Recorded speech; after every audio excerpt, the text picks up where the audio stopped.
എല്ലാ ഹോസ്പിറ്റലുകളിലും കിംസിൻ്റെയോ അമൃതയുടെയോ തരത്തിലുള്ള സാങ്കേതിക സംവിധാനങ്ങളില്ല. അങ്ങനെയുള്ളൊരു നാടായിട്ട് നമ്മൾ മാറണം. നമ്മൾ ആയിട്ടില്ല, അതാണ് വാസ്തവം. എന്നാൽ പൊതുജനാരോഗ്യത്തിൻ്റെ കാര്യത്തിലുണ്ട്. ഇനി മൂന്നാമത്തെ ഒരു ഫാക്ടറും കൂടി പറയാം. മൂന്നാമത്തെ മേഖലയുണ്ട്. അപ്പോൾ പൊതുജനാരോഗ്യമായി വിദഗ്ധ ചികിത്സയെ, മൂന്നാമത്തേതാണ് ബയോടെക്നോളജി, സാങ്കേതിക വിദ്യ ഉപയോഗിച്ചുകൊണ്ട് മരുന്ന് ഉൽപ്പാദിപ്പിക്കുക, ഇത്തരം കാര്യങ്ങളിൽ പേറ്റൻ്റ് എടുക്കുക. ഇക്കാര്യത്തിൽ നമ്മൾ വളരെ പിന്നിലാണ്. ഇന്ത്യ എന്ന രാജ്യം ഏറ്റവും കൂടുതൽ ഫാർമസ്യൂട്ടിക്കൽ മരുന്നുകൾ ഉണ്ടാക്കുന്ന രാജ്യമാണ്. പക്ഷേ എന്നാൽ ബയോടെക്നോളജി ഡിപ്പാർട്ട്മെൻറ്റിൻ്റെ കാര്യത്തിൽ ഇപ്പോൾ എന്തുകൊണ്ടാണ് ആദ്യം കോവിഡ് വാക്സിൻ ഉൽപ്പാദിപ്പിക്കാൻ അമേരിക്കയ്ക്ക് സാധിച്ചത്? എന്തുകൊണ്ടാണ് അവിടെ സാങ്കേതിക വിദ്യ അത്രയും ഡെവലപ്പ് ചെയ്തത്? അതിന് പിന്നാലെയല്ലേ നമ്മൾ വികസിപ്പിച്ചെടുത്ത് സീറം കോവിഷീൽഡ്? പറയാമായിരുന്നല്ലോ, അതൊരു പബ്ലിക് ഹെൽത്ത് ലബോറട്ടറിയാണോ സീറം കോവിഷീൽഡ് വികസിപ്പിച്ചെടുത്തത്? അല്ലല്ലോ.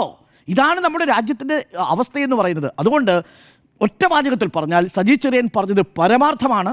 നമ്മളിപ്പോൾ നടത്തുന്ന ആരോഗ്യമേഖലയെ താറടിച്ച് കാണിക്കാൻ നടത്തുന്ന ശ്രമങ്ങൾ ആത്യന്തികമായി മുതൽക്കൂട്ടാവാൻ പോകുന്നത് അപകടകരമായ രീതിയിൽ ഫോറിൻ ഡയറക്റ്റ് ഇൻവെസ്റ്റ്മെൻറ്റ് സ്വീകരിച്ചുകൊണ്ടിരിക്കുന്ന മൾട്ടിനാഷണൽ കോർപ്പറേറ്റുകൾ കുത്തകയായിട്ട് വരാൻ പോകുന്ന നമ്മളുടെ ആരോഗ്യ സംവിധാനത്തിലേക്കാണ്.